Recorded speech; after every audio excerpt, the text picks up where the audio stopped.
تعمیر کہیں بھی ہو اللہ تعالیٰ اس کی مدد کرتا ہے.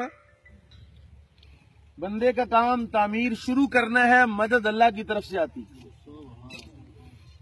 جتنی بھی ہاؤسنگ سوسائٹیز ہیں وہ بھی چونکہ انسانوں کی آبادی کے لیے ہی بنائی جاتی ہیں، آسانی اور سہولت کے لیے. اس کائنات میں سب سے پہلا گھر اللہ نے بنایا. قرآن کہہ رہا ہے ان اول بیت وضع للناس، گھر بنایا اللہ نے اور بنایا ہے لوگوں کے لیے.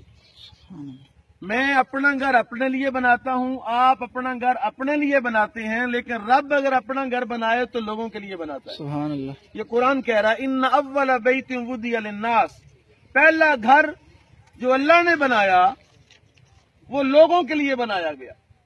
کیا مطلب؟ رب کائنات نے اصرار کیا کہ میں اپنا گھر تمہارے لیے بناتا ہوں، تم جب اپنا گھر بناؤ تو میرے لیے بنانا.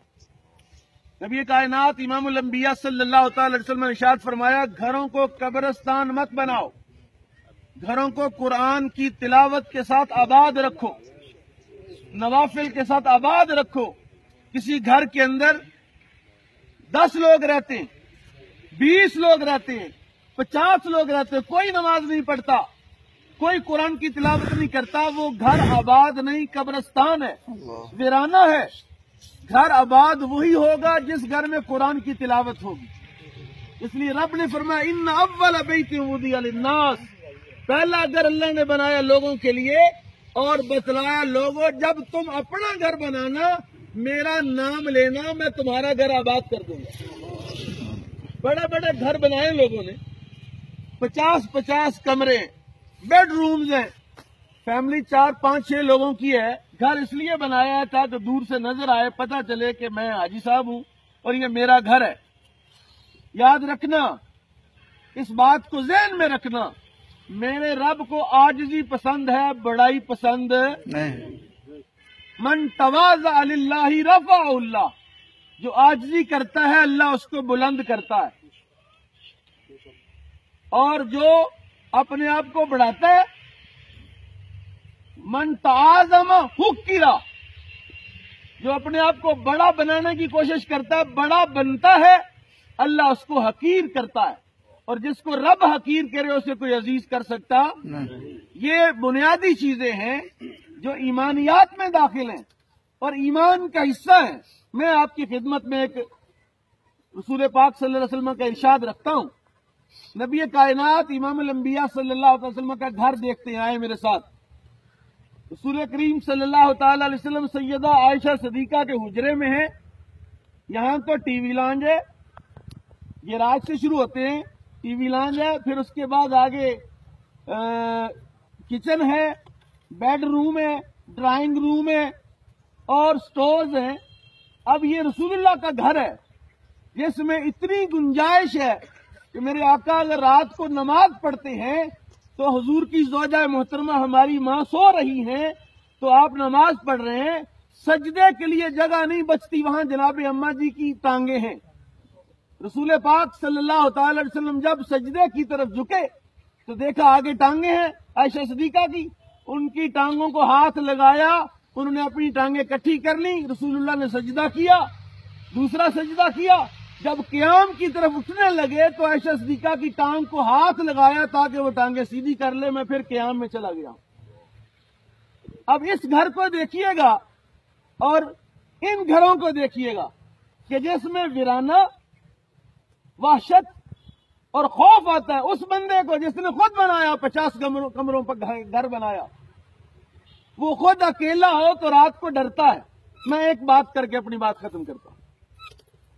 میرے ایک دوست ہیں مفتی احسان صاحب، درس نظامی کے فاضل ہیں، شیخ الحدیث ہیں، جامعہ شیخ الحدیث ہے گجرانوالہ میں. وہ کہتے ہیں میں لاہور جا رہا تھا اپنے کسی دوست کے ساتھ، اس کو فون آیا، فون سن کے تو وہ پریشان ہو گیا. میں نے اسے وجہ پوچھی یار کیا ہوا ہے؟ اس نے کہا یار میرا خالو تھا یا میرا کوئی عزیز تھا، وہ ساری زندگی رہا دبئی میں، اس نے بڑا مال کمایا، اپنے بچوں کو MBBS کی تعلیم دلائی، بچوں کو انجینئر بنایا، الگ الگ گھر بنا کے دیے، ساری زندگی وہاں رہا، اور اس نے سوچا کہ یار اتنی زندگی میں نے باہر ہی گزار دی، چلو زندگی کے آخری دن اپنے بچوں کے ساتھ جا کے رہتا ہوں۔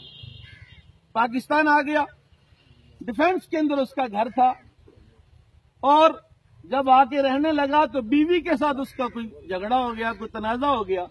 ہمارے ہاں دستور رواج ہے کہ بچے ماں اور باپ کی لڑائی ہو تو بچے عام طور پر ماں کا ساتھ دیتے، تو انہوں نے کہا پاپا جانی بات یہ ہے کہ آپ اپنا گھر سنبھالیں، ہم اپنی ماما کو اپنے ساتھ لے جاتے۔ ڈبل سٹوری گھر تھا، اور وہ صاحب جنہوں نے ساری زندگی بچوں کے لیے کمایا، اب وہ پریشان ہے کہ ماں بچوں کو لے کے دوسرے گھر چلی گئی، وہ اکیلا ڈبل سٹوری میں ہے، ڈبل پورشن ہے۔ اس نے سوچا اکیلے نے کیا کرنا ہے، ایک پورشن اس نے کرائے پہ دیا اور دوسرا پورشن اپنی رہائش کے لیے رکھا، اکیلا رہتا ہے۔ اس غم میں گھلتا جا رہا ہے کہ جن کے لیے ساری زندگی کمایا تھا آج مجھے میرے پاس رہنے سے بھی یعنی اتنا مجھ سے خوف زدہ ہے کہ الگ ہو گئے ہیں۔ اسی پریشانی کہتے ہیں 27ویں شب کو رمضان میں کسی نے اس کو مسجد میں دیکھا، اس کے بعد نہ عید والے دن دیکھا نہ اگلے دن دیکھا۔ جو نیچے والے پورشن میں فیملی رہتی تھی انہوں نے دیکھا کہ گھر کے اندر سے سمیل آ رہی ہے، بدبو آ رہی ہے۔